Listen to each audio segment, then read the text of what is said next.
How you doing, Jase? How you doing, Al? You right? Yeah, I'm okay. How's your week been?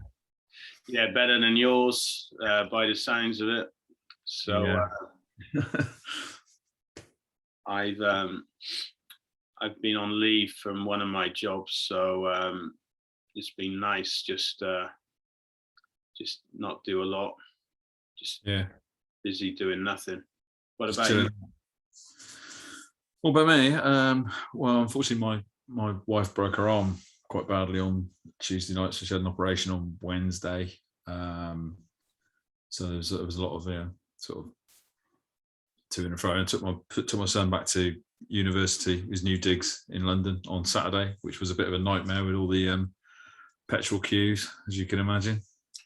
Yeah, I forgot to throw in the Del Trotter Robin Reliant reference when you mentioned Peckham. Oh, I chuckled because as I was leaving after I dropped him off and got him unpacked and everything, as I was driving through Peckham towards Clapham Common, I went past this. I think it was a block of flats. I don't know if it's student flats or what, but on the lawn outside, they had on a plinth. They had a Reliant. Well, actually, it's a Reliant Eagle super van or whatever. So that's where it was set, isn't it? I mean, They lived in a high-rise block of flats, didn't they, in Peckham? Yeah, Nelson Mandela House. Oh, that's right. Yeah, Nelson Mandela House. That's the one. Yeah. Quite ironic with old Boise dying last week as well. Yeah. I went to a party in Peckham a long, long time ago. It's a bit of a dump, though, to be fair. Yeah. So, is it south side of the river? It's Peckham. Yeah. It's kind of not far from the city, though, is it, Peckham? No, it's not. It's not at all. It's literally a stone's throw from like Clapham Common and that. And that was the other thing, because it took ages getting down there. And then on the way back, everybody's like, all the roads are just chock-a-block because of these petrol queues and all the rest of it. And total absolute idiots, just being idiots, basically. And then it took me, I think it was 55 minutes to go 5 miles. And then I got to Clapham Common, and there was another bloody hold up because of all the anti-vaxxers having a protest. And you know me, I just wanted to drive straight through them, but there we go. So there it is. I saw a video of a small petrol station in Highgate. So Highgate must be North London, isn't it? So and it just went. It went back and back and back. They were all like that. Every petrol station I passed on Saturday was like that. Every single one, because that was a knock-on effect. Then it makes your journey longer because roads you're just trying to go down. You can't go down because they're clogged up with idiots queuing to get off on a junction and stuff. Yeah, I mean, it's not as if this wasn't predicted. This kind of problem. So, and I don't think we've seen the end of it by a long shot. Fortunately for me, I don't have to put up with it at the moment. But it's the end of the wedge for us, lot, mate. I think. So it's gonna, and that reminds me. Deviating slightly, I'll talk about the anti-vaxxers. They remind me of the flat earthers, right? And I don't know if you've seen on the Flat Earth website.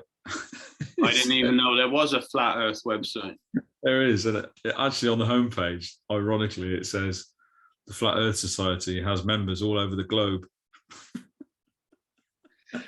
That's just a satire site, is it, or it's a real? It's a real. It's a real one. Real Flat Earth. Oh my God! Yeah, they won't see the irony in that comment, I'm sure. I know. Oh dear. Right. So sporting week. Been a bit of a sporting week, hasn't it? Yeah. So let's not overlook. Last week was the football. I was going to call it the League Cup, the Carabao Cup. So, what names? Can you remember all the names it's had over the years? I mean, when we were kids, it was just the League Cup, because back in the day there was no sponsorship. Do you remember that? The years when it was just the FA Cup, the League Cup, the Football League. Yeah, I remember. Totally remember. That must have been up until the late 80s, wasn't it? So I think it was 80. I want to say 83, maybe. It became the Milk Cup. Yeah, I was just going to say the Milk Cup. Milk Cup, Littlewoods Cup, is that right? Yeah, Milk Cup, and the Littlewoods Cup, and the Rumbelows Cup. Yeah, I was just wondering, the Rumbelows, was that the League Cup or was it one of those other, like Checker? No, it was the League Cup. Yeah. Yeah. Yeah, and when it was a Milk Cup, they got rid of the old three-handled trophy as well. They had a different trophy altogether. You remember it better than I do. Only because Liverpool won it. They seem to win it every year. I think even Oxford won it one year. Yeah, but I got to say that Liverpool, I think they won it about 5 times, did they, in the 80s and 90s? But actually, up until then, they'd never won it, had they? So yeah, I know. And then they got loads of them. Yeah, I remember them beating was it Man United in one of the finals? Ronnie Whelan curler, and then he did the same the following year against Tottenham in the same final. Almost a carbon copy goal. Brilliant. Yeah, I remember Man City won it. It was 76, I think, with the Dennis Chua overhead kick. So I do remember that. Yeah, it's Newcastle. I think they lost. Was it the year before or 2 years before that? They lost to Wolves. There's been a few. Excuse me. There's been a few. Lesser teams that have won it. Swindon won it in the 60s, didn't they? Yeah, Don Rogers and all that. Yeah. I remember Andy Gray scoring the winning goal for Wolves in '79, I think it was. Did QPR win it? I think they got to a final. I'm not sure they won it. Did they win it when they were a Division 3 team? Well, when would that have been? In the 60s? Yeah, maybe the 60s. Yeah. Yeah, I know. I've only ever seen them play in one final. That was the FA Cup against Tottenham. Yeah. So anyway, my prediction went out the window. I thought Wycombe would give Man City a tough game, and they got off to a good start. They were 1-0 up. And City played a lot of their youngsters. So I think they start off with 5 or 6 of the academy players, and they finished with 7, I think. But of course, then there were a few of the big players were on the pitch too. Kevin De Bruyne, Sterling, and then they just steamrolled Wycombe after that. Yeah, I was a little bit miffed with Michael Duff's approach and attitude, to be honest, for Cheltenham.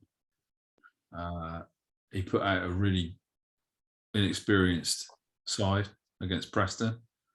Preston steamrolled us 4-1. And at the end, after that, as he said his comments, he said he didn't care about it.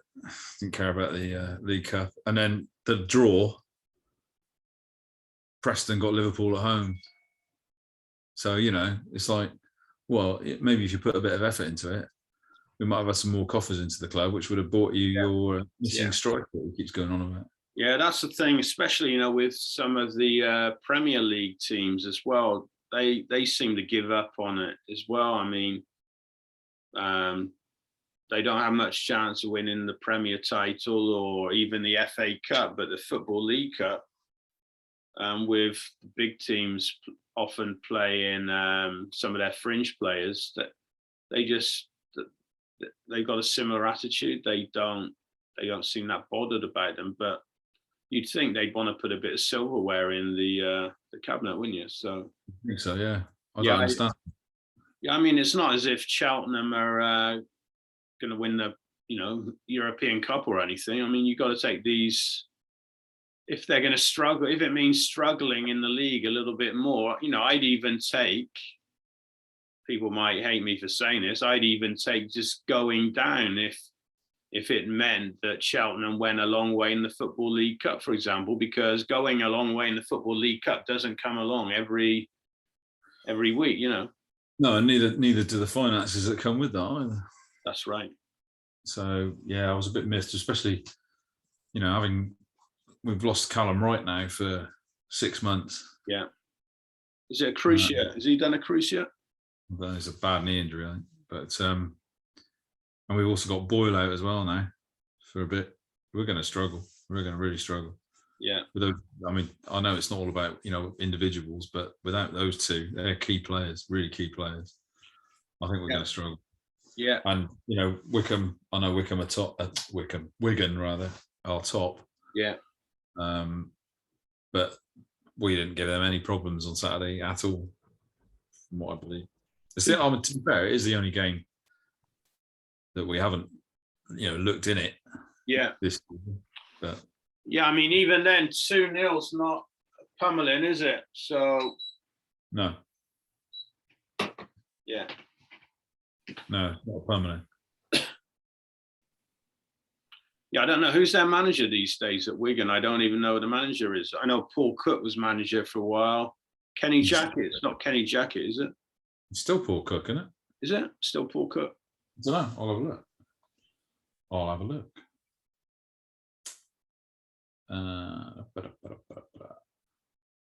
Yeah, he was the Wigan manager when they beat City in the FA Cup a few years ago.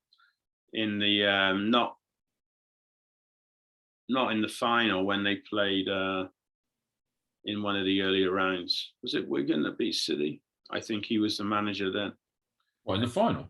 No, not in the final. Because they beat City in the final when Martinez was manager, but they also beat City when they were in the Division 1 in an earlier round. Fabian Delph got sent off. They were down to 10 men.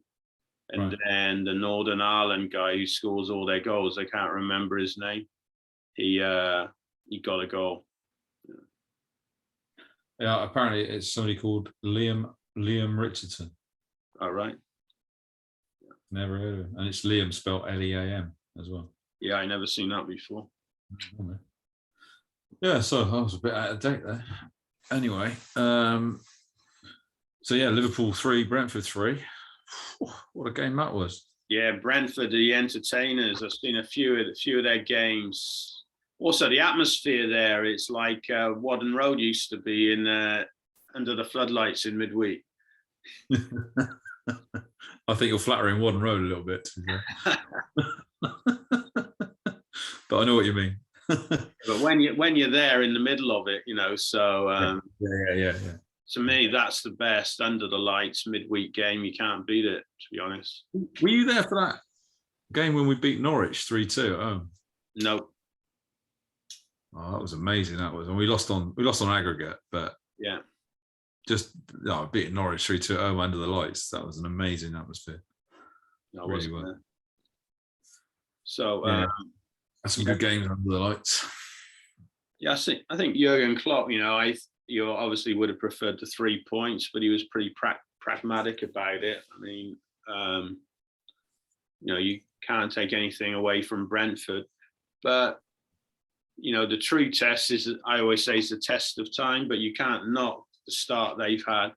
If they only lost the one game or something, did I see? So, or yeah, their game plan against Liverpool was absolutely bang on. I mean, what they did every time they got the ball, yeah, it was a set piece or just going forward, they loaded the back post with 3 or 4 players, and once they got it over the head of Van Dijk, Liverpool were all at sea, because they just had Alexander-Arnold trying to deal with like 3 players, and it just wasn't happening. And Liverpool didn't learn from it. The first 3 balls that Brentford put over, I'm saying to my lad Mark, I'm saying, look at that. I said Brentford have loaded that back stick. Yeah. And that was their game plan, Yeah, it'd be interesting to see. They'll probably do that when Man City go there. So with Man City's Walker, defensively, he makes mistakes, but it'd be interesting to see how they handle that. Yeah. Yeah, I mean, 3-1 up, that doesn't happen very often with a Klopp team. No.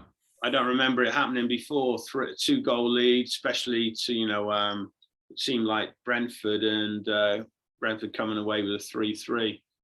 And Salah, before they got their second, Salah, he missed a sitter as well. Yeah, I saw that. I thought it was in, but he hit it. Yeah.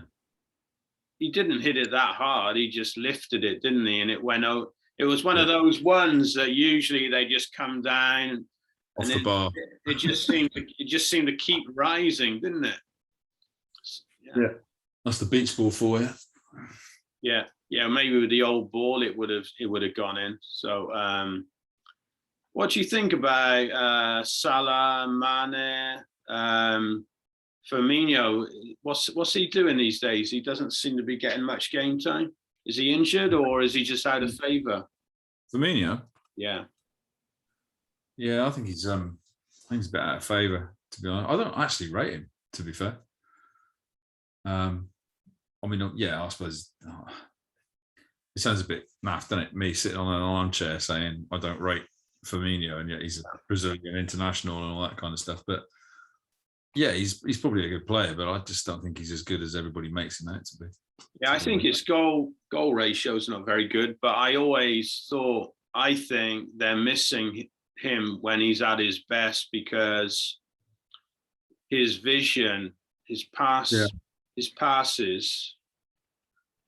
just you're not seeing that happening now. With, I think, Salah and Mane suffering a bit. I know they're still scoring goals, but I don't think they're scoring the goals or threatening as they were when Firmino was at his peak. I think Klopp. I think he prefers Jota, to be honest.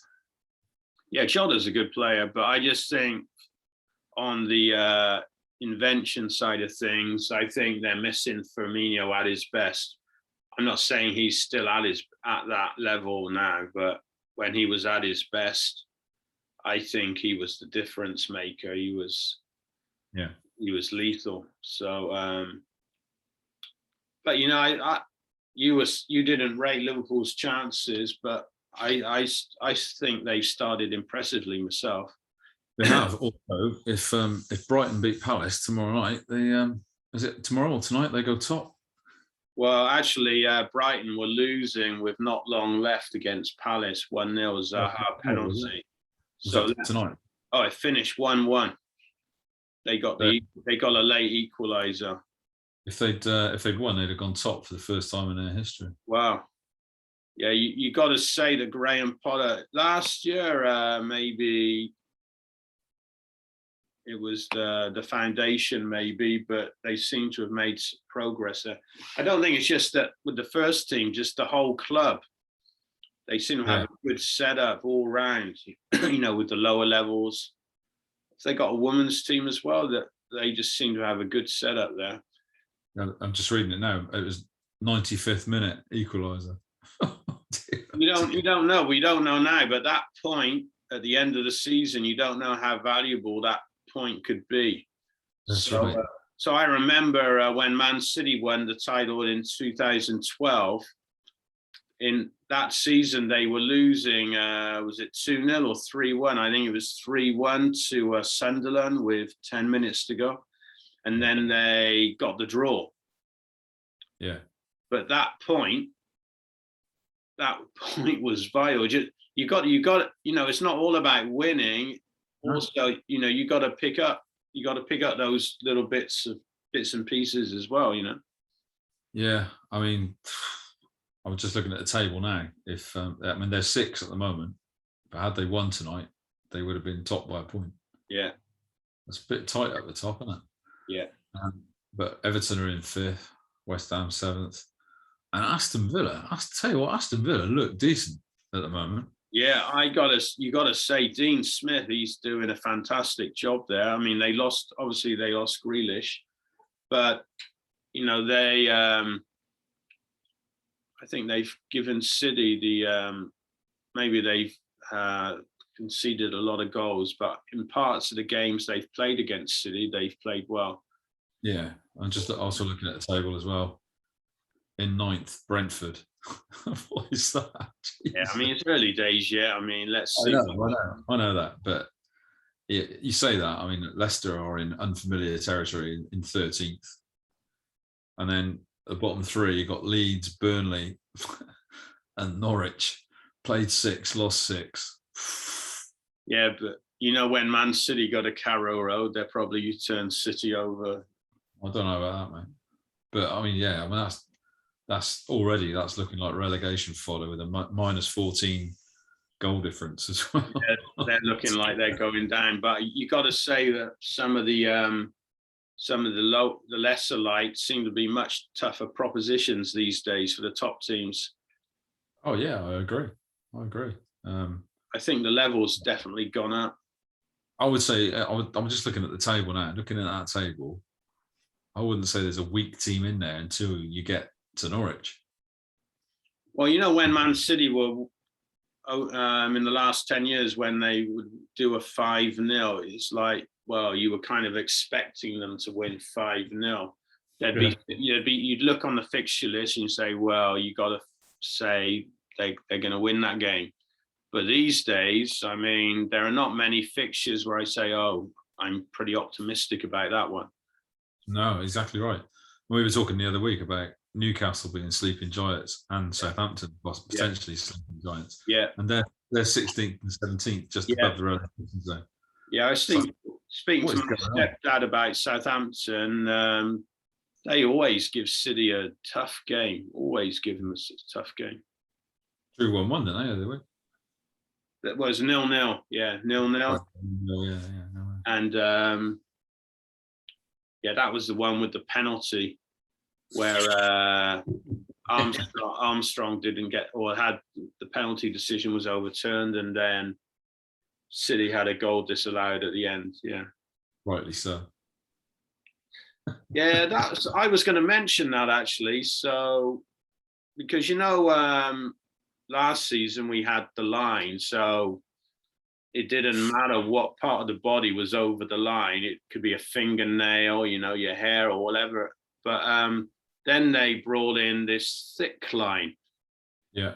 But I think the thick line is just thick.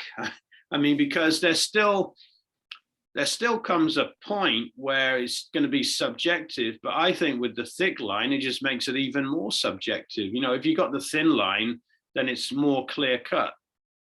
I think they should have kept the thin line, but they should have made it more definitive, and they should have said, right, because there was too many grey areas with the thin line. What they should have said was, we'll keep the thin line, but it's your feet, right? It doesn't matter. It doesn't matter if you're leaning forward, if your head's like in front of your feet. It doesn't matter. It should be your feet, and that's it. Yeah, I agree. I think it should be the feet, thin line, and the feet. Don't worry whether the head is like, if you're Andy Gray, Yeah, exactly. Yeah. Heading the ball on the floor. Yeah, I agree. Just that'd be easy then. With the thick line, somebody's making a subjective. You still got to decide how thick is the line. Exactly. I know. It's as thick as the people that thought of it. But yeah, I mean, you could argue that the head maybe is an active part of the game, because you can score with your head. Whereas if they're leaning forward with their arm, for example, in front of their feet, how can that be offside? Because if the ball touches the arm anyway, it's going to be a free kick, right? Yeah, but your head can't get 10 yards beyond the last defender without the feet. Exactly. It still needs the feet to get there. Yeah, it should be feet. It definitely should be feet. In my book. Yeah, so a great game, Brentford, Liverpool, and then earlier in the day. So I noticed the German manager, because it's Hansi Flick, isn't it now? He's left Bayern and he's taken over at Germany. And I noticed he was at the Brentford game, but earlier, is Michael Ballack his assistant? Was it? Yeah, I think so, yeah. And earlier in the day, so he'd been at Stamford Bridge, so not far to go from Stamford Bridge to Brentford. So actually, I usually sort of hiding behind the sofa when I watch City at Stamford Bridge, but I got to say that must be the most comfortable performance I've ever seen City give at Stamford Bridge. Yeah.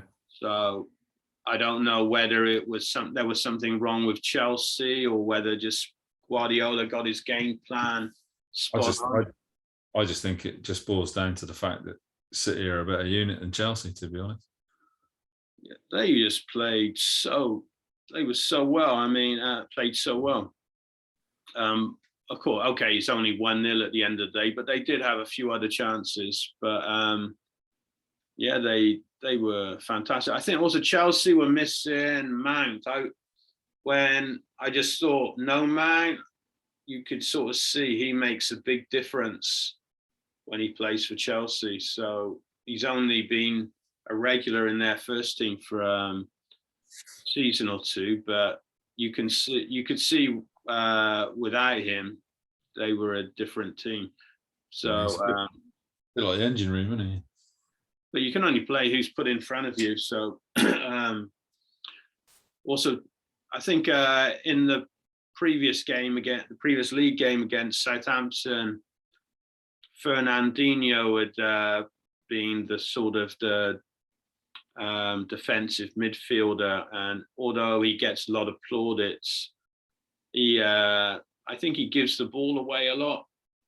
Whereas Rodri on Saturday, he was fantastic, bar maybe at the end when he started doing a bit of the anywhere will do. Where's John Pickup when you need him? Anywhere will do. I was getting a bit irritated. What I was thinking, why? I mean, all this game you've been playing beautifully, and suddenly the last few minutes, why do you want to do the anywhere will do kind of stuff? So that's the thing as well about Guardiola. Some players, supporters, people like me, even can write players off. I thought Rodri had been a bit negative. He'd been caught in possession in some of those Champions League games last season, but Guardiola, he seems to see something deeper in a lot of those players. So even if they do make mistakes, it's like he sees an intrinsic quality in them. So we were talking about Eric Garcia last week, but Barcelona turning his back. So for me, it's still a mystery, but for some reason or other, I think, there have been a lot of those players, haven't there, over the years, where a lot of supporters will berate certain players, but the manager seems to see something different and insists on playing. For me, one for Cheltenham was Mickey Nuttall. So I know I wasn't the only supporter who didn't rate him that much, but Jim Barron insisted on playing him, didn't he? Yeah, I didn't rate him at all as a footballer or as a person, but there we go. We won't go into that. Yeah, I mean, there have been a few of those players. Can you think of any other players like that? I mean, what, for Cheltenham or just in general? Liverpool, England, any other? Can you?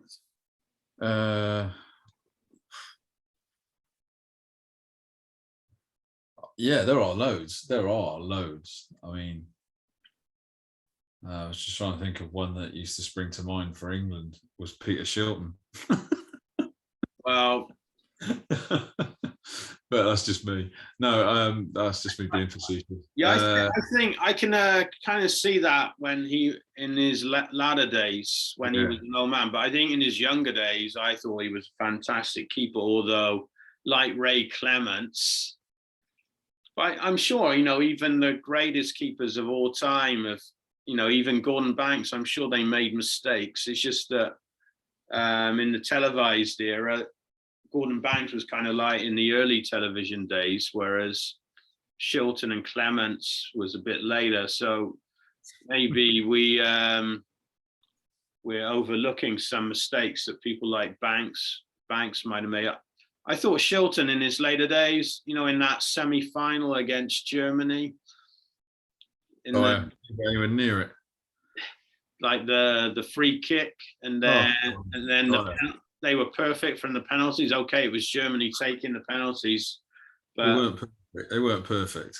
Those penalties, they were just nowhere near the keeper, and that was down to the keeper rather than the actual kicking. But I thought in his earlier days he was a fantastic keeper. Although I was just going to refer to that the goal against Poland when I think he was criticised for just, instead of just trying to get something on it just to prevent it going in, he tried to make the perfect save, go down, dive, and just collect the ball, which goalkeepers, do you notice these days, in the old days, it might have something to do with the ball as well, I don't know, but in the old days, goalkeepers would try to hold on to the ball even when they were diving at full stretch. catch it. Yeah. In my mind's eye, for some reason, I can see Ray Clements at full stretch and just holding on to keeping the ball. These days, even the English keepers, they seem to have gone more continental, and they're trying to thump it out or parry it out. They don't try and hold on to the ball. Do you notice that? Well, once we come on to that, and I don't know whether I mentioned this to you before, but I noticed this season, the guy Ramsdale, is it, for Arsenal? Yeah. So Ramsdale and Aaron Ramsdale, came from Sheffield United. And De Gea, right? Have you seen the size of their gloves? I hadn't thought about it, but now you come to mention it. They are they're wicket keepers, right? They are bloody huge, these gloves. And I wonder, if what you say, is what you say is right. Yeah, they don't catch it anymore. They're always trying to punch it. I wonder if it's actually hard for a keeper to actually clasp a ball like they used to. That's good. That's a good point. Yeah, maybe that's it's like what was the Flaming Lips or something? You remember the Flaming Lip? The guy, the lead singer, he had one of those big gloves. Do you remember that video with the big glove?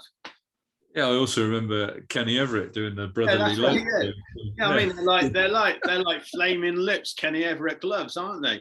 And on the flip side of the coin, am I just seeing Gordon Banks with just like your bare hands? Yeah, bare hands. I was thinking about it the other day, and it was like there were keepers that sprang to mind with bare hands. There was Gordon Banks, Alex Stepney, Joe Corrigan in his early days, and Ray Clements, right? And Paul Cooper from Ipswich Town. Yeah, you remember.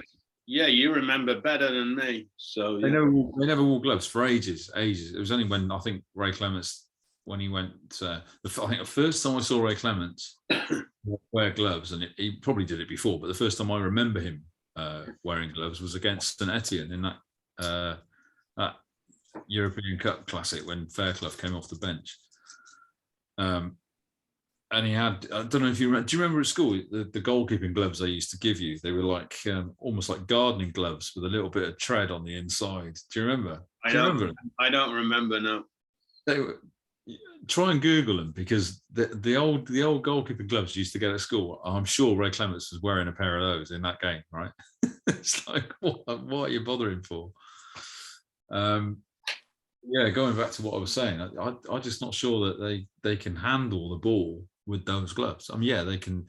They're bigger gloves and they've got more stopping power, more punching power. Yeah, and tipping around the post by the. It's not like the old fingertip when you he's turned it over with his fingertips. Now your fingertips are out here somewhere. Yeah, I mean, speaking of fingertips, there's Ramsdale. He got a tip on it. Did you see against Tottenham? Yeah, but you would with gloves that big, wouldn't you? To be fair, I mean, Pat Jennings, he was another one that never wore gloves.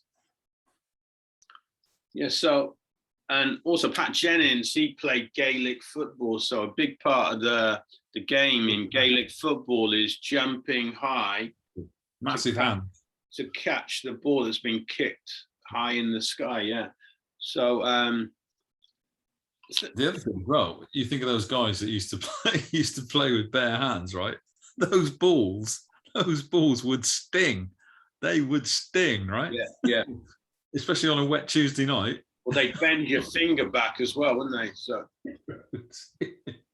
yeah, to be honest, that was a signing. That was a signing. I was a little bit surprised that Arsenal signed Ramsdale from Sheffield United, because maybe it was a bit of a second season syndrome. I don't know, but which seems to have befallen Leeds this year, and could possibly happen to Brentford next year. Let's wait and see. But last season, Sheffield United went down, of course, and that coincided with Ramsdale in goal for them. It might not have had anything to do with that, but I just felt that was an area they'd lost something a bit last year, because if you remember 2 seasons back, they'd had the guy who I think's now at Villa. I think they had the guy on loan from Manchester United. I can't remember his name now. I think, is he the Villa goalie now? So, I think he is. So for me, that was an area I thought last year Sheffield United had dropped a level at, and had something to do with not performing so well. So that was kind of a signing that surprised me for Arsenal. Anyway, so good performance by City. And the surprise for me, I mean, I'm not going to say I'm disappointed, but then, of course, we're talking about Villa. They go in, no Grealish, they go and win at Manchester United. And by all accounts, it wasn't totally undeserved either, you know. So, so time will only tell, you know. So whether it's just a blip or, as a few of the other games are suggesting, Man United may still be struggling a little bit. But the thing I want to go on about that is, if you've probably noticed, so we had it in the preceding game. I can't remember. Was it against West Ham? Yeah. Even though United won, they at West Ham, they'd had a couple of shouts, penalties not given. So if you notice, over the last 2 weeks, Solskjaer's been going on and on and on about the refereeing and not getting penalties. To me, and I've also noticed, maybe I'm imagining things, but I think we were touching on it last week, was how players, certain teams seem to be surrounding referees like they used to, kind of in the late 90s, early noughties. I'm thinking of Arsenal, Man United, and of course Solskjaer played in that era. To me, I think that's deliberate.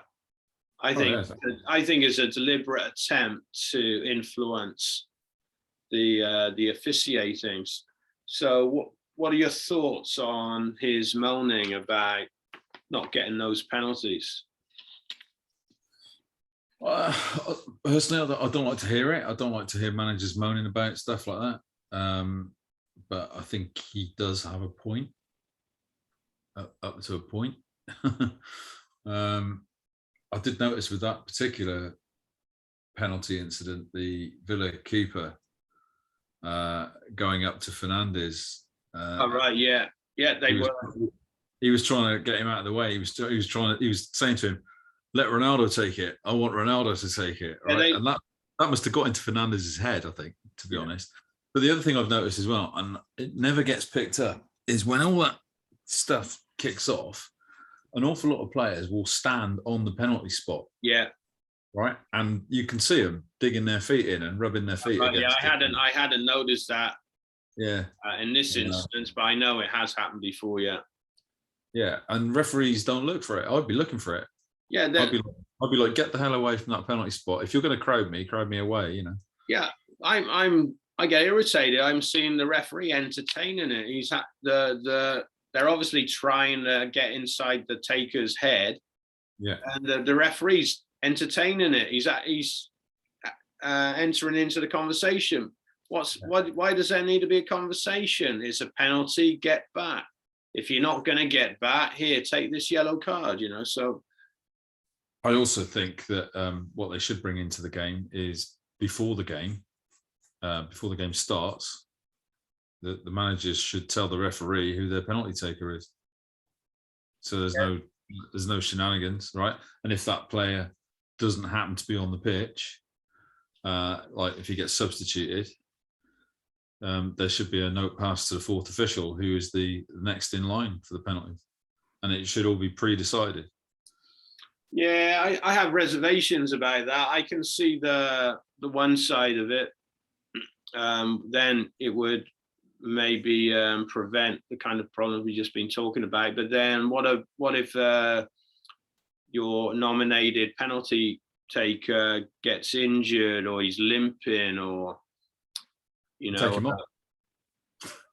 Yeah, but I mean, if he's not that bad, I mean, just I mean, he could be not 100% continuing to play, but yeah, I think there are some problems with that idea. But I do see the argument for preventing all the hullabaloo of, that we've been seeing with the penalty. It's happening almost every penalty now. Yeah.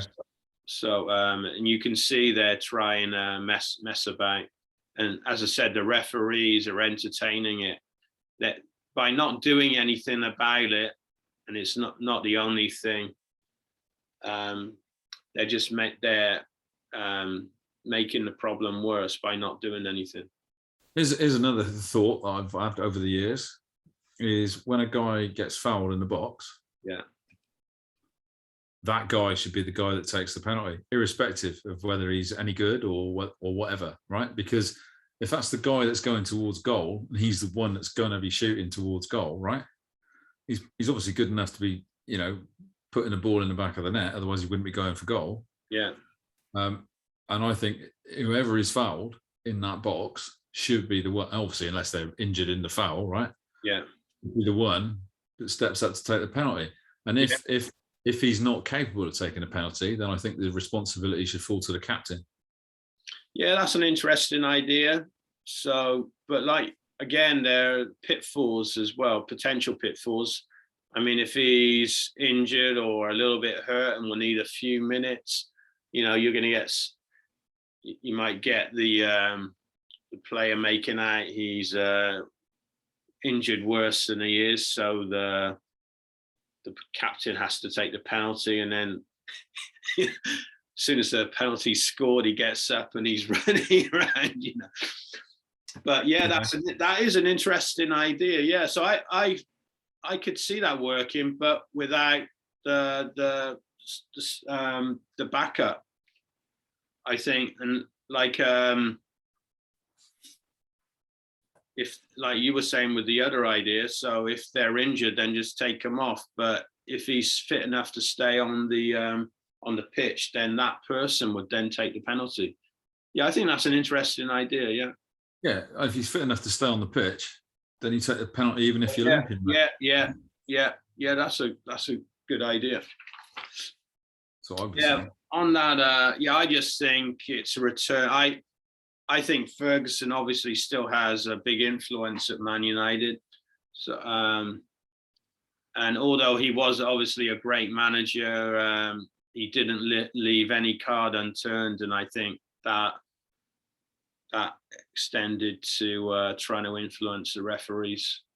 I heard some referee, I can't remember who it was, I think it was on Sky or something, and he was saying there'd been certain managers he'd felt uncomfortable with when they were at their grounds, when they would kind of being over nice and be invited in for cups of tea and all that kind of stuff. And I think implicitly it was said that Ferguson was one of those guys. That surprised me. Yeah. So also last week I'd been mentioning the FA Cup. So Poole lost that replay to Chippenham. So in the FA Cup, we got the FA Vase. So where my mum lives directly across the street from where Worcester City used to play. So they've just nosedived. So back in the day, because when I lived in Worcester, they were actually doing better than Cheltenham were doing. So Worcester were kind of mainstays of the old, what was the name? Was it the Alliance League? I can't remember, back in the early 80s. So we had the Gola League, and then before the Gola League, I think it was the Alliance. So actually they were mainstays of that league. They were always there or thereabouts. Did they win at Coventry or something in the FA Cup? They beat Liverpool 1-0 in the FA Cup. Wow. So, and they always had a good support as well at Worcester. So, And then for some reason or other, they've just, I think they went out of existence, and they've re-established themselves with a different name. So they're called Worcester Raiders these days. Are they? Yeah, and they're not even, I don't think, are they in the Southern League? They might be in the Southern League. And they actually played in the Northern Division, can you believe it? And for a while. So, but they're Gloucester are playing in the Northern Division as well. Yeah. So yeah, teams like Gloucester, you know, I'm sure they'll come back, and but let's hope not. But you know, clubs like that, you know, they were there where Cheltenham were, you know, I mean, and they just seem to have lost their way a bit, you know. So yeah, I think where Worcester used to play in St George's Lane, it's just a housing estate now. But you see their stadium, I think they share it with the rugby. Do they share it with the rugby team? But it's a bloody nice stadium, though, when you see it. But they don't Worcester City anymore. I can't believe that. Yeah, Worcester Raiders. So they, they got knocked out of the FA Vase, not the FA Trophy, the FA Vase, by Atherstone at home the other day. So yeah, I remember back in the day. It just shows you though how things can change. Yeah. So we were talking about Worcester, you know, being one of the big clubs in non-league, and now they've gone down. But I remember in that era, Forest Green were playing in the FA Vase. I think, did they win the FA Vase back in the 80s or whatever? But of course, these days they're they top or near the top of Division 2 now. Top, yeah. So yeah, things can change. Sky seems to be in love with Forest Green Rovers. Oh, really? Yeah. I don't know what that's all about. Well, they got some kind of liberal thinking chairman, haven't they? Liberal thinking, yeah. Yeah. Dale Vince, you don't eat mince. Yeah. Is that the chant, is it? Yeah. followed by a few expletives. Yeah, I don't want to just talk about Saturday or the weekend, but one other thing I wanted to talk about was so before that City-Chelsea game in the taking the knee, Marcos Alonso didn't take the knee. So he does something different, doesn't he? He just stands there. He doesn't just. And he points to the fair. Right, he points to his arm. And I think I talked to you about this before, because I'm not sure. Does Wilfred Zaha, does he take the knee or does he not? He stopped doing it. Yeah, so I can see where they're coming from myself. I mean, I agree with the gesture, but I kind of agree with them. I think it's been used as a get out by the authorities to not have to do anything. I mean, it's just nothing's happening. It's just, and it's similar to other initiatives that have taken place over the years. Little bit by little bit, nothing happens, and then we get the same problems happening. Yeah, I agree with them. Not enough is being done, and the reason not enough is being done because there are people at the top of the authorities who don't want to do anything about it. So, assuming that's the reason why he's not taking the knee, I kind of have sympathy with that viewpoint. Is that what do you think about that? I think I agree with what you say, that not enough is being done. But I also think that the actual sort of gesture of taking the knee is a good thing in as much as it keeps that awareness. Yeah. Going. I mean, obviously, nothing's being done, but if there was no gesture, nothing would still be being done, right? Yeah, I see that. So the way I see it is, I think that as long as that is there and it gives the rum element, if you like, in the crowd, that little reminder that the eyes are still on you and you can't necessarily get away with it in the short term, even if you do get away with it in the long term, because the authorities aren't clamping down on it enough. But you know for a fact, I mean, even at Cheltenham, if you chanted anything remotely racist or abusive, you're out of the ground, right? And a steward will arrive out of nowhere. And I've seen it so many times. They literally will arrive for, where the hell do these guys come from, sort of thing. And they'll be kicking you out because everything now is on so many CCTV, angles and cameras everywhere. You can't get away from it. Yeah. So, I mean, particularly with grounds like, the non-league grounds and the smaller grounds in League Two, League One, it's much harder for the actual idiots that do it to hide. Yeah. I would imagine it's probably easier in the big grounds. Yeah. But I think the fact that they're getting that reminder at the start of every game, and also now the fact that, all the boo boys have now been stopped from booing. Yeah. I mean, you obviously, you still get the small element doing it. You're always going to get the small element doing it no matter what. But, the world's changed, society's changed, and there is no place for that in any sport, in any way of life. Yeah. But I still think that you get an element of people that use football, use a crowd, in order to vent that. Right? Absolutely, yeah. Yeah. And I don't think any of those players should have to put up with it, personally. Yeah, I agree. I totally agree with you. Yeah. You're absolutely right. They don't do enough about it. But I think until they're, I don't know what it's going to take. I think personally it would take something massive, and I think it would be something like, I don't know, let's hypothetically say a team like, I don't know, Ghana or South Africa or whatever, in a massive match in a World Cup, whether it be a semi-final or even a final, right? Literally just walking off in the middle of that. Can you imagine that? What that would do? The authorities would have to do something then. They would have to. If it's a World Cup final or an African Cup final or whatever, and a team just says, right, to hell with this, even if they're winning, right? To hell with this, we're not putting it out anymore, and we ain't coming back out either. Yeah. It would embarrass the authorities. Yeah.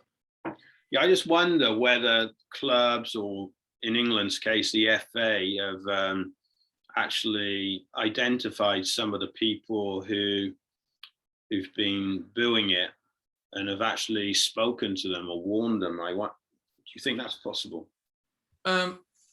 Yeah, I do think it's possible. I'm not sure the time and the effort and even the resources will be pumped into doing that. Particularly with the amount of people that were booing, at the start of the season. Yeah. It has waned off a little bit now. But I think, personally, I think the cameras that cover the game, instead of like pulling back and giving you the panoramic shot of the players taking the knee, I think they should hone in on the actual crowds. And if anybody is booing or chanting or making gestures, they're seen on the national TV for everybody to see who the hell they are. Oh yeah, absolutely. Totally agree with that. Like those guys who were, was it Sterling they were having a go at when City played at Stamford Bridge a season or two back. Yeah, sorry about this, sticking with Guardiola. So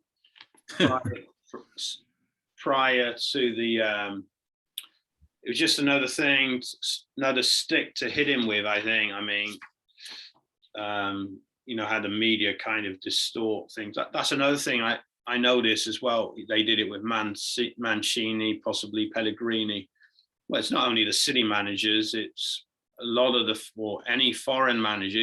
You notice how journalists will take advantage of their less than perfect English to distort a story. Have you noticed that? So, yeah.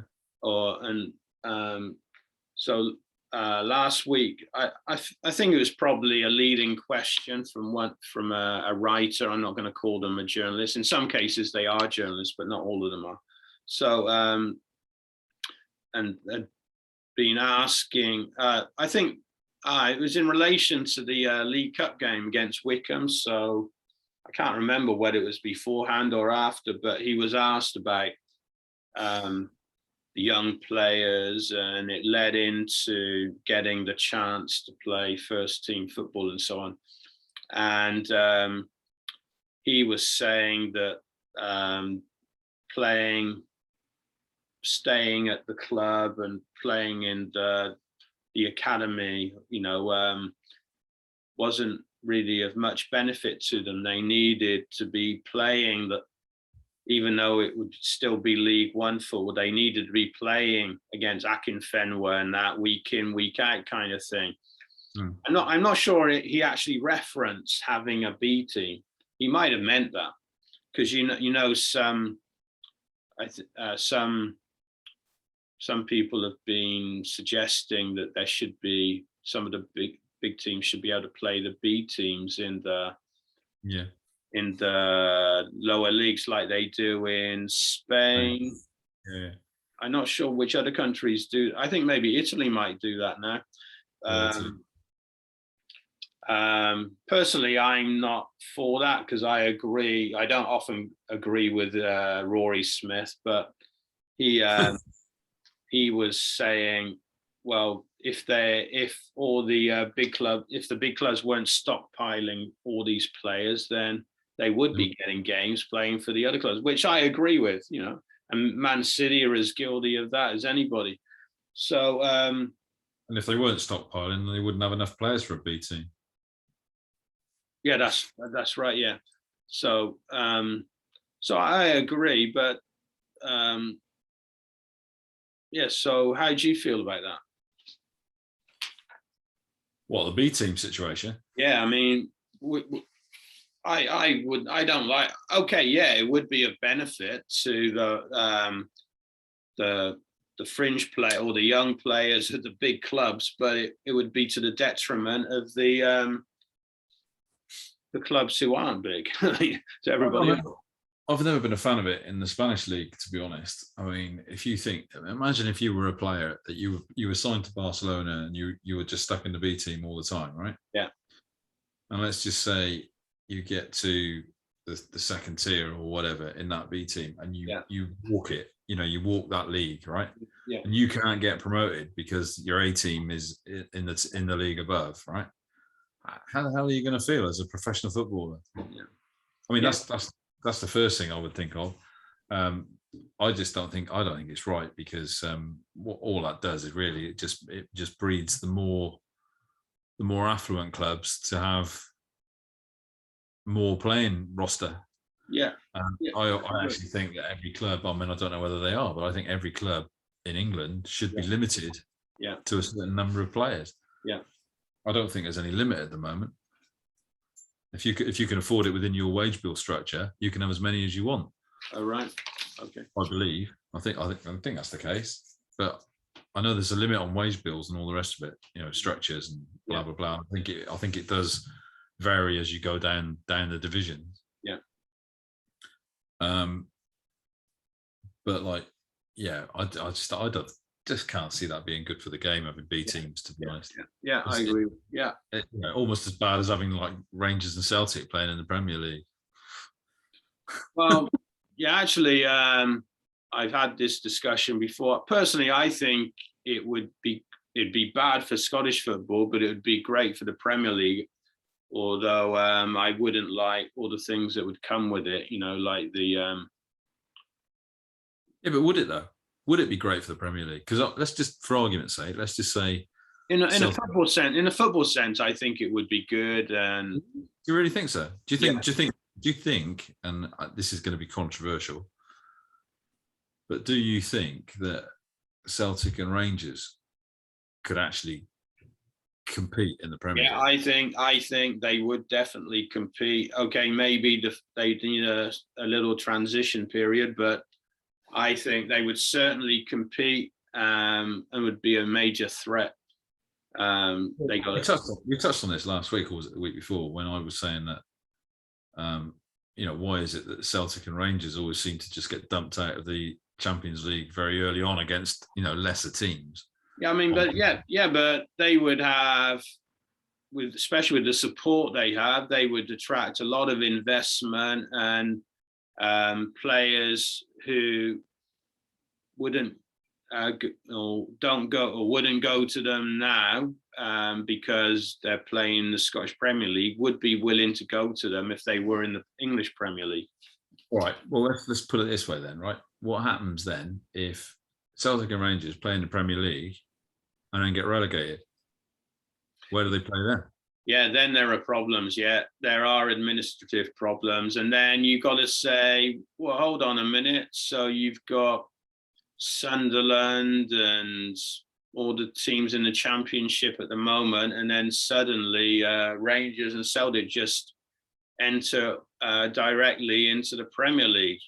If I'm a supporter or player or an official at one of the clubs in the Championship, I'm going to say, no, hold on a minute, you're not doing that.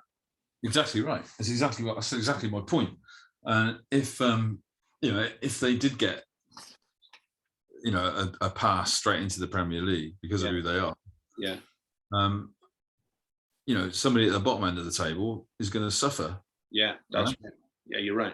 They're either going to get relegated or somebody's not going to get promoted from the Championship, right? That's right. So that's not fair, because that has a massive knock-on effect all the way down the pyramid. Yeah, and especially if all their supporters are coming into England and telling us how they hate England as well. You know what I mean? Well, yeah. But that aside, though, I mean, if they did get relegated, would they even want to play in the Championship? Yeah, well, that's the thing, isn't it? Yeah, that when you look at it from that perspective, then you think, well, that's a big problem. Yeah, I think personally it's about as likely as Newcastle playing in the Scottish Premiership. I just don't think it's happening. Let's wind forward a few centuries. Okay, so we've got domestic games. I think Cheltenham are playing at Sunderland. Are they playing at Sunderland tonight? And then are they? Or is it Rotherham? I think Cheltenham are playing. Got a midweek game in the league. Yeah, maybe I'm wrong. I thought I looked and they had a midweek game. I will just check.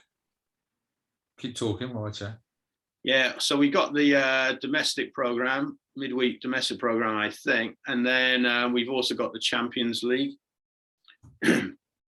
So Liverpool are playing Porto. There have been suggestions Liverpool have got defensive problems. I don't know why that would be. Why is Van Dijk injured? I don't know. How do you feel he's been since he returned? Is he the same Van Dijk or? No, I don't think so. I don't think Van Dijk before his injury, Brentford aren't scoring that soft header. He just didn't go off the ground, did he, Van Dijk?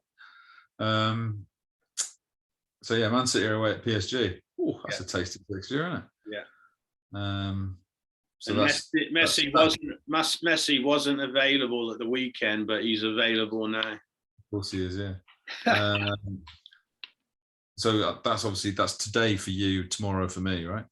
Well, actually, no, it's tomorrow for me. Today for you, tomorrow for you. Tomorrow for me, tomorrow for you. So because the game here will be 4 a.m. on Wednesday morning. Oh, okay. Well, yeah, that's confusing. Or you could say, if you want to talk in today's terms, 28 o'clock. You notice how they do that these days, 28 o'clock. It's a 28 o'clock kickoff. If I don't go to bed. I was just looking. Championship, we've got games there. EFL Trophy.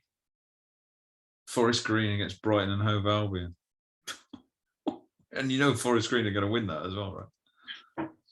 Well, maybe I got it wrong then. Maybe there aren't any. Oh, yeah, here we go. League One. bloody hell, Sunderland, Cheltenham. I remember going to Sunderland the day I bought a brand new BMW. The only time I've ever bought a brand new car. So we'd got Sunderland in the League Cup, right? And you know me, I'm like, oh, I've got a new car, I might give it some legs. So I picked John up and we drove to Sunderland.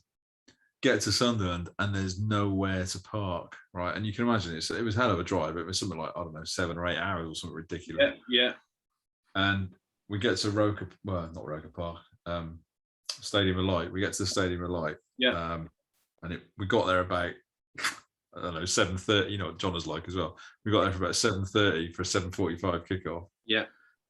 And there was nowhere to park. Literally nowhere to park. All the car parks were chocker. Blah blah blah. And I spotted a BMW garage opposite the stadium, literally right opposite the stadium. And my car was a brand new BMW, so I went and slung it on the forecourt. This copper, the garage was shut, right? This copper says to me, "You can't park there." And I went, "Really?" And then he had a bit of a grin and he went, "I'd do the same."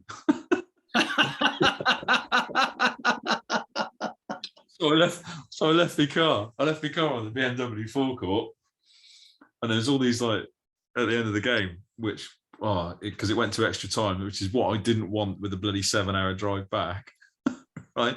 And then we lost to an Anthony Latalik goal in extra time. Cheltenham were all over Sunderland that night as well, and I remember going back to the car.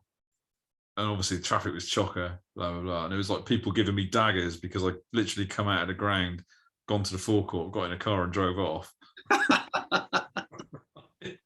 Absolutely daggers, you can imagine, can't you? And the same copper was there on his horse outside. And he pulled his horse into the middle of the road to let me out. Good on you, mate, Yeah, all policemen were as accommodating as that. I remember when I was in Germany for those Euros I was talking about in '88. I was with Jerry, so I was in my old Ford Fiesta. Was it the first game against Ireland? It might have been.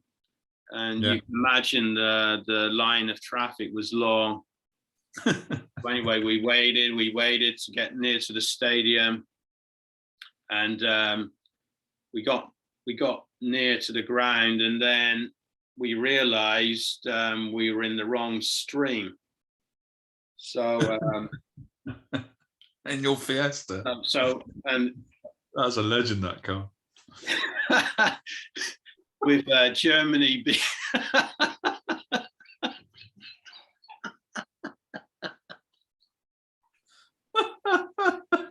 yeah, that served me well. What a servant that car was. Do you remember that day when we were trying to do the brakes on your car in Christchurch Road? Oh, your dad popped up. We'd been banging away with the hammers and all that. Your dad just a little. Didn't he tap it with a wooden mallet first, just a little tap, and then prized it with his thumbs? Exactly that, yeah. And there was like, there was John's car, there was Steve's car, there was my car, and then my dad pulls out. He goes, "What's going on here?" But what made me laugh was when we converted your van, as it was, into a car. Yeah. And it looked the nuts. We put all that interior in it and everything. Yeah. But you couldn't put the seats forward because they were still van seats. Yeah, you had to climb over. Or you had to push the chair forward, and you could just squeeze in. I must have risked about 3 or 4 hernias in that car trying to get over that seat. When you think about it, wasn't very. If there'd been an accident, there could have been a problem. Yes, so anyway, getting back to that story in Germany, we were in the wrong stream, so we'd been queuing for a long time, and then we eventually get to near the front of the queue, and Germany being Germany, of course, the policemen, they spoke good English, and so I said, "Are we in in the right queue, and he said no. And I so stupidly I said, we won't have to go back to the end of the queue, will we? So he was laughing with his mate. He said, yeah, you will. I mean, he was bloody laughing, so we had to go all the way back. Oh man. Yeah, anyway, so as I was saying a few weeks ago, I can't get that excited about these Champions League games. I'm sure I enjoy the games, PSG against City. I somehow don't think you will. Yeah, well, I mean, City have done okay. And what I do like, I know Guardiola's had a lot of money, a lot of financial support, but I'm not convinced he wanted Messi myself. I think if he really had wanted Messi, he could have got him. I don't think he wanted Messi myself. If he'd wanted him, he wouldn't have bought Grealish. That's what I think. Yeah, possibly. Yeah, I just don't think he wanted him for whatever reason. I don't know what the reason is. I'm not sure it was playing reasons. I just don't think he wanted him. I'm not sure any player, any manager would want a player at a club who's bigger than the manager. And I think, in a way, Ole Gunnar Solskjaer is going to find that out soon. Yeah. Also, Rashford's been injured, hasn't he? So Rashford's going to come back. He's going to be available. So is Ronaldo, especially if United start struggling a bit results-wise, is he going to persist with playing Ronaldo? And if he doesn't persist with Ronaldo, how is Ronaldo then going to react if he's not getting to start every game? Can you see Solskjaer dropping Ronaldo if Ronaldo's fit? Well, let's say United are off the pace in the league. I don't think it matters. I cannot see him dropping him. I cannot see him being big enough to drop him. Do you think that's part of the agreement, that he came to United on the agreement that he's going to be a regular starter? Do you think it's possible? Absolutely. Yeah, Ronaldo's not the type of guy to be warming his bum on the bench, is he? I don't think. So, yeah, so I'm not convinced Guardiola wanted Messi, and I think he's quite content with what he's got and how the team are playing. Although I got to admit, last week after the Southampton game, I thought it was hinting that there were problems, but you got to say the Chelsea result, or more the performance, suggests otherwise. So, yeah, I wouldn't be okay. They could get rolled over tonight or tomorrow by PSG, but even if they get beat, I think they got the Leipzig result under their belt. So I don't think he's anxious about the game, to be honest. Do you think he wants to win it, the whole thing? Oh yeah, I'm sure he wants to win it, but do you think it's what he's waiting for before he goes elsewhere? No, I don't think he will stay at City forever if City don't win it. I don't think that's what I mean. I think he's waiting. I think he wants to win it with City, and I think when he does, he'll go. All right. Yeah, possibly. What else is there to achieve? Yeah, I personally think he's happy. I might be wrong. Of course, the salary's a good reason to stay, but I think he's happy at City because I think he doesn't get. I don't think he has the chairman on his back so much. Maybe at Bayern, I heard after every game he had to report on why he played such and such a way and all this kind of business. So while I'm sure he enjoyed his time at Bayern, I think at City he has a freer reign. Also, he was saying, some reporter talked about the failure of not winning the Champions League, and he said, "What failure? We reached the Champions League final." So I think if you listen to his conferences, I don't think he buys the media narrative. So I personally think if he wins the European Cup with City, I think he will.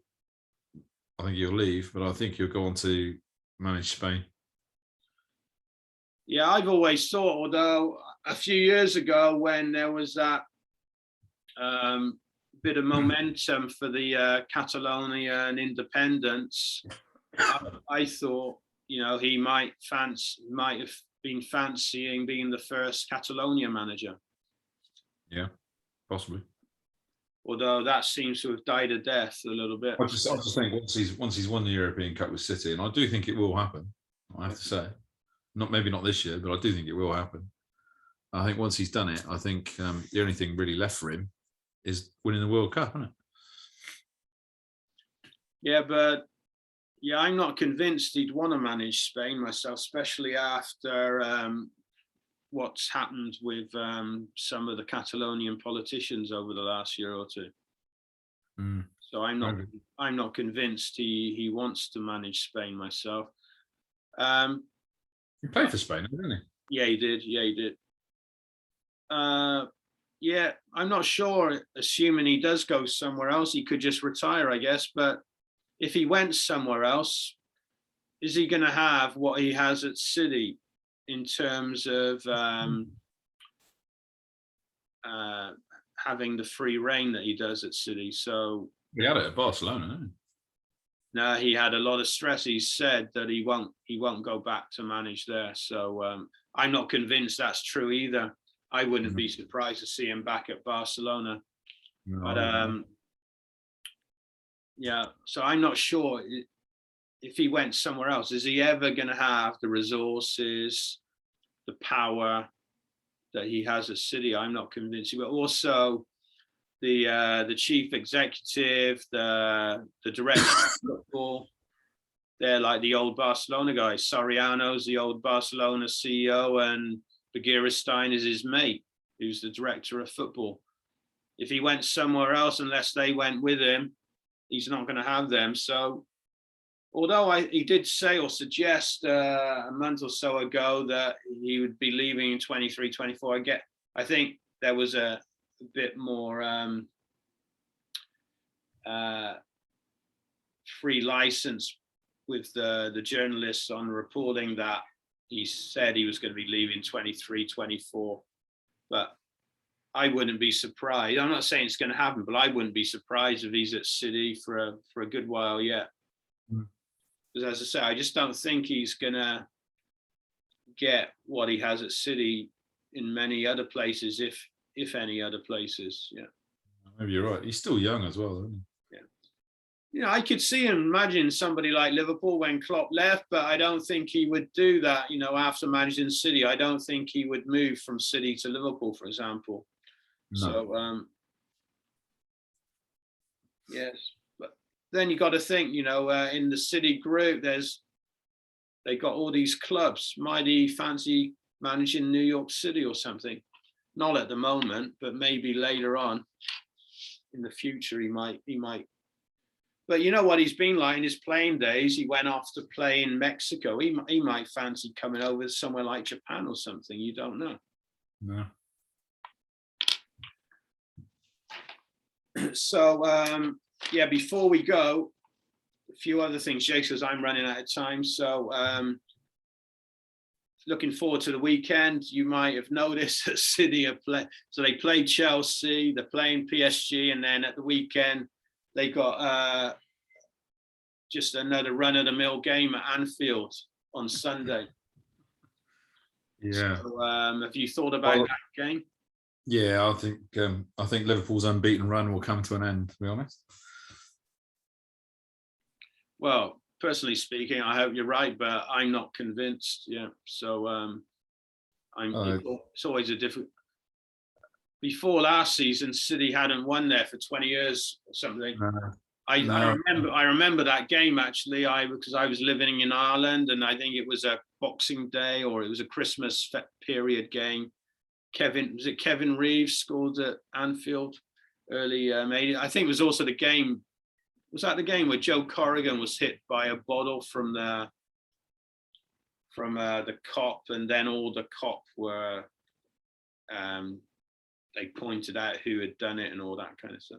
But I think you've got to remember that game at Anfield, you're going to take it, the 3 points and all that. And I think it was a big game in terms of the title race, but there were no fans at Anfield for that game last year. Also, Alisson, he made a couple of mistakes, didn't he, in that game? He certainly did. Although the Foden goal, when I looked at it first, I thought, oh my God, that. And I thought, oh, it's in the corner. But when you looked at it, it just went through his hands like he was one of your Sabutio goalies, So, those Sabutio goalies with their hands up like that. So maybe that was a game where he came of age, possibly Phil Foden last year. But I'm sure with the fans there, it will be a tough game. But you've got to say that I'm more hopeful having seen City play at Chelsea, but it'll be tough. But I think, as I was saying before, Jota's a good player. I just think Liverpool have lost something with Firmino in his heyday. So also, it seems to me that Mania, he's still scoring goals, but before he would score a goal off his ankle or off his heel or off his knee. Seems to me those ones, they're not all going in, whereas they might have gone in before. I just think he's lost something for some reason or other. Yeah, I think you might be right. But I had an 8-0 win in the Sabutio League this week, just dropping that in there. Oh, well played. So what are your thoughts on Alisson? So he's getting back to his best, I think. I think he had a bit of a bad time, obviously, with his dad dying and what have you. Yeah. But he's definitely getting back to his best. Yeah, so of course he's number one. I think he's still Brazil's number one ahead of Ederson. So how do you rate him alongside Ederson?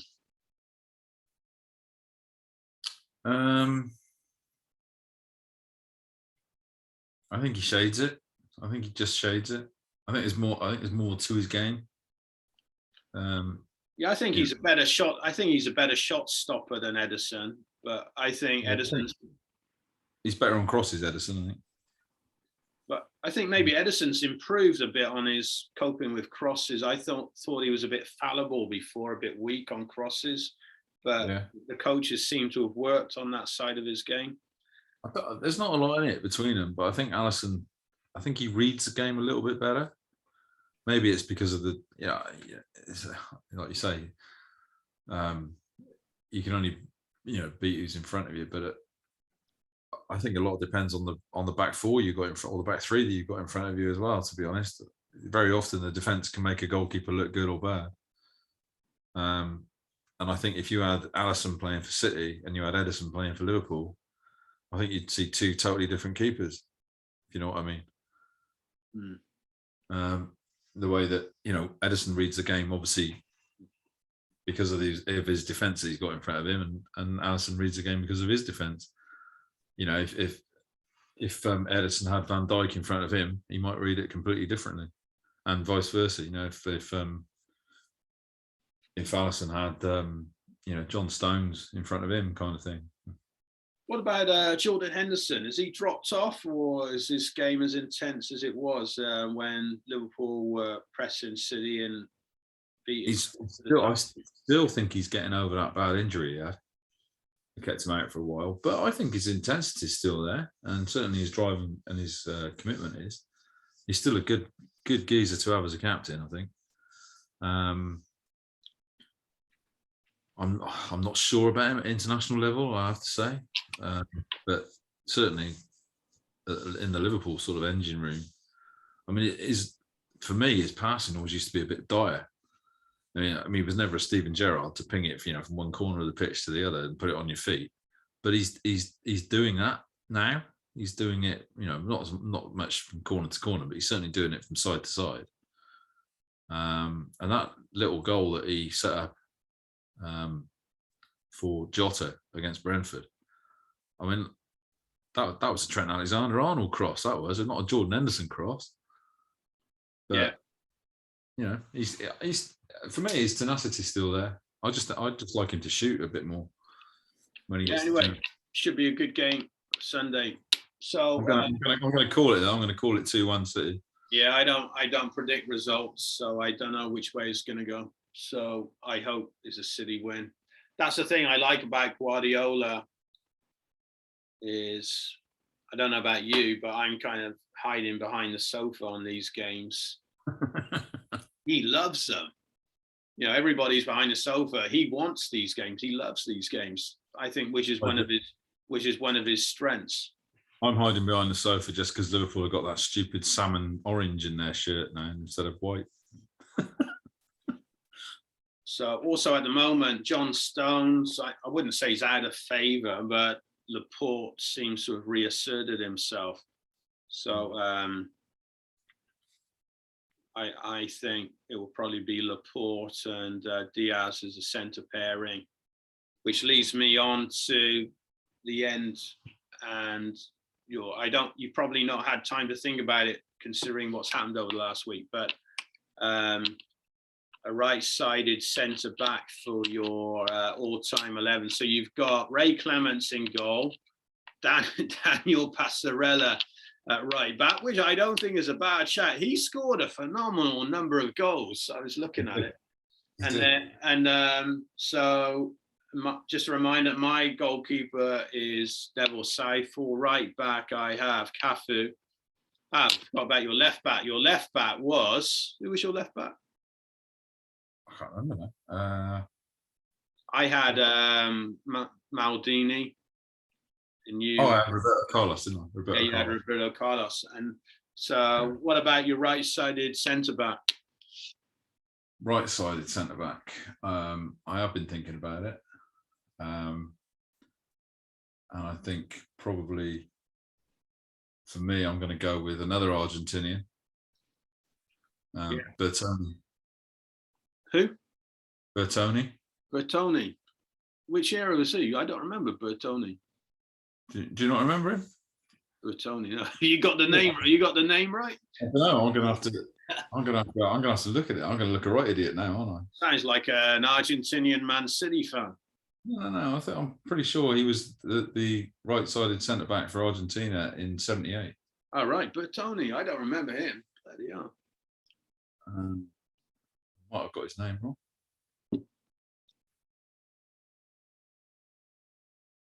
Yeah, I'm going to go Marcel Desailly. Desailly, yeah, that's a good shout. Let me just have a look at the. Bear with me a second. Yeah, Desailly, yeah. Is that what you're going for? Yeah, Desailly. 1978. I'm sure his name was Bertoni. You like that 78 team, don't you? Argentinian team? I do, yeah. Next, I'll be hearing you're having Luque as your striker. Oh, no, I don't think so. Not going that far. World Cup final, 1978. Why is my internet not working?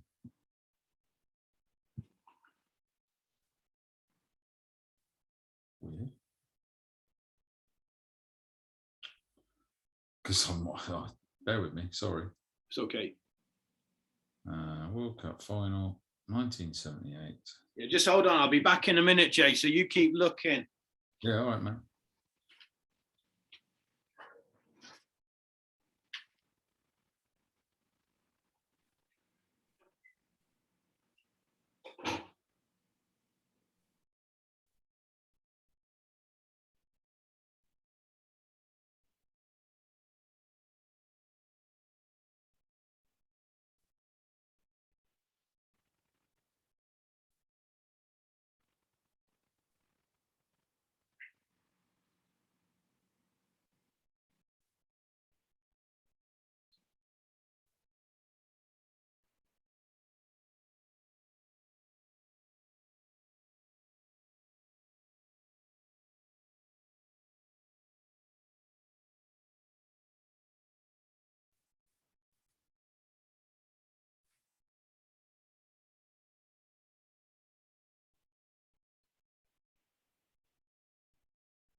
You find him?